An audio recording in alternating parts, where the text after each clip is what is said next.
जय शिव शंकर, हर हर महादेव। स्वागत है आप सभी का। आज हम श्रावण मास मातम्य के दूसरे अध्याय का श्रवण करेंगे। पहले अध्याय में हमने अच्छे श्रोता के 12 गुणों और उसके साथ ही पूरा सावन माह एक भी दिन व्रत शून्य नहीं होता है श्रवण किया था। आज के इस अध्याय में श्रावण माह के नियमों का श्रवण करेंगे।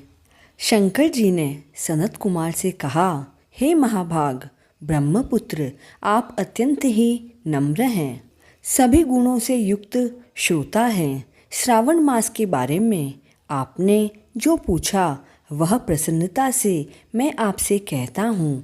हे तात, मैं आपसे कहूँगा, एकाग्र मन होकर सुनो।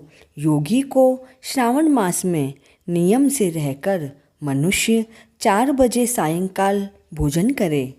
पूरे सावन माह 1 महीने तक रुद्राभिषेक करे। अपनी प्रिय किसी वस्तु को छोड़ दे। पुष्प, फल, धान्य, तुलसी की मंजरी युक्त दल, बिल्व पत्रों से भगवान शंकर की लक्ष्य पूजा करे। ब्राह्मणों को भोजन कराए। नियम का धारण व पालन करे। उपवास भी करे। आगे शंकर भगवान कहते हैं, मुझे पंचामृत से अभिषेक अति प्रिय है, उसे भी करे। इस माह में जो किया जाता है वह अनंत फल को देने वाला है। हे मुने, भूमि पर शयन करे, ब्रह्मचर्य से रहे, सत्य वचन कहे। इस महीने को कभी भी व्रत से रहित नहीं बिताएं। प्रातः स्नान करें, इंद्रियों को वश में रखें। एकाग्र मन से रोजाना मेरी पूजा करें। इस महीने में मंत्रों का पुरस्चरण भी उत्तम सिद्धि को देने वाला है। षड अक्षर शिव मंत्र और गायत्री मंत्र का जप करे। प्रदक्षिणा, नमस्कार तथा वेद पाठ करे तो संध्य और वांछित फल देने वाला है। पुरुष सूक्त का जाप करे तो वह अधिक फल देने वाला है।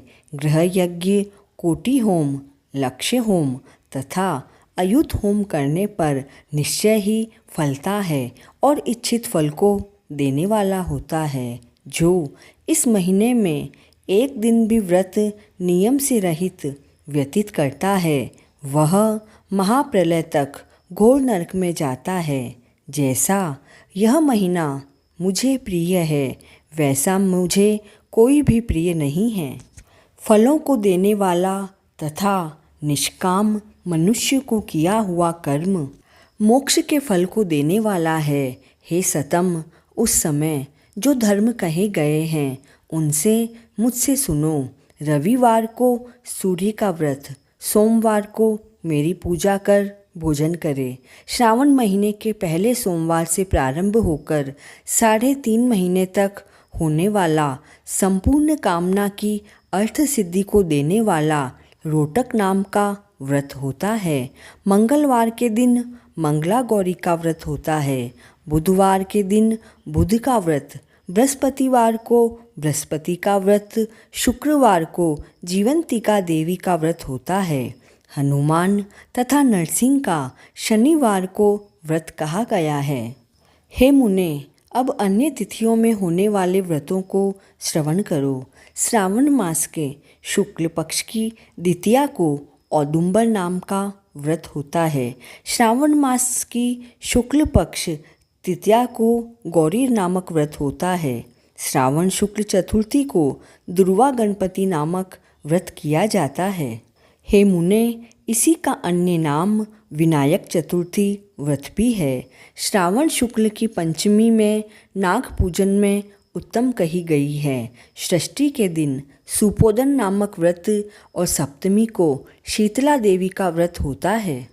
अष्टमी और चतुर्दशी तिथियों में देवी का पवित्रारोपण करें। श्रावण मास की कृष्ण तथा शुक्ल पक्ष की नवमी को नक्त व्रत का विधान कहा गया है। शुक्ल पक्ष दशमी को आशा नामक व्रत होता है। कोई मनुष्य इस महीने की दोनों पक्ष की एकादशी को आशा व्रत को होना मानते हैं। श्रावण शुक्ल पक्ष की द्वादशी को भगवान हरि का पवित्रारोपण करना कहा गया है। अतः द्वादशी को भगवान हरि का श्रीधर नाम से अर्चन उत्तम गति को प्राप्त कराता है। श्रावण शुक्ल पक्ष पूर्णिमा को उत्सर्जन, उपाकर्म, सभादीप, उपाकर्म की सभा में रक्षाबंधन, श्रावणी कर्म, सर्पबलि तथा हयग्रीव नामक भगवान विष्णु का अवतार कहा है। ये 7 ही काम श्रावण शुक्ल पूर्णिमा को होते हैं। श्रावण मास की कृष्ण चतुर्दशी को संकट चतुर्थी व्रत तथा श्रावण कृष्ण पंचमी को मानव कल्पादि होता है। हे द्विजोत्तम, श्रावण शुक्ल कृष्ण पक्ष अष्टमी को भगवान श्री कृष्ण का श्री कृष्ण नाम से पूर्ण अवतार हुआ। उस दिन व्रत तथा महोत्सव करें। श्रावण मास की अमावस्या तिथि में पिठोरा व्रत होता है। कुशोत्पाटन कहे हैं और वृषभों का अर्चन करें। शुक्ल पक्ष की प्रथम तिथि से प्रारंभ कर सभी तिथियों में अलग अलग देवता होते हैं।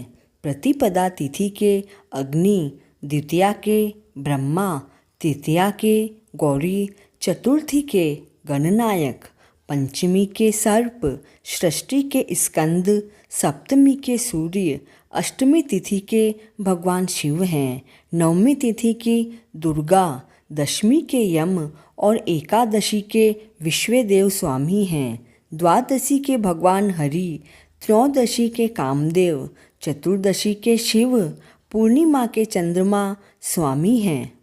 अमावस्या के पितर स्वामी कहे गए हैं। इस क्रम से ये देवता तिथियों के स्वामी कहे गए हैं।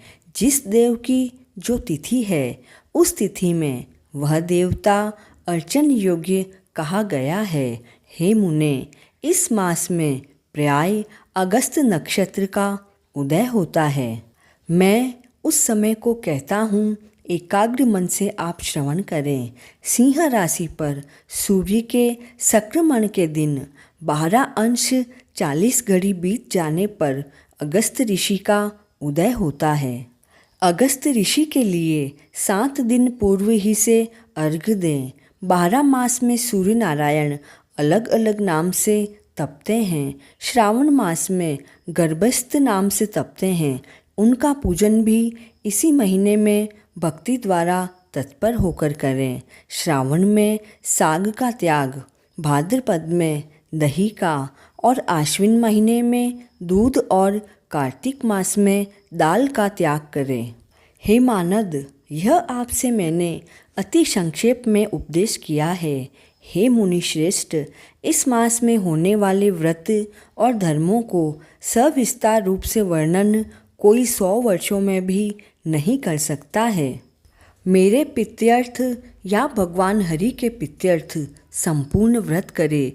परमार्थ रूप से विचार करने पर मेरे तथा हरि में कोई भेद नहीं है। जो प्राणी इसमें भेद की कल्पना करते हैं वे अवश्य ही नरकगामी होते हैं। हे सनत कुमार, आप श्रावण मास में धर्म का सेवन करो। इस प्रकार श्री स्कंद पुराण के अंतर्गत ईश्वर व सनत कुमार संवाद में श्रावण मास महात्म्य का दूसरा अध्याय पूर्ण हुआ। इस अध्याय का श्रवण करने से मनवांछित फल की प्राप्ति होती है। जय शिव शंकर।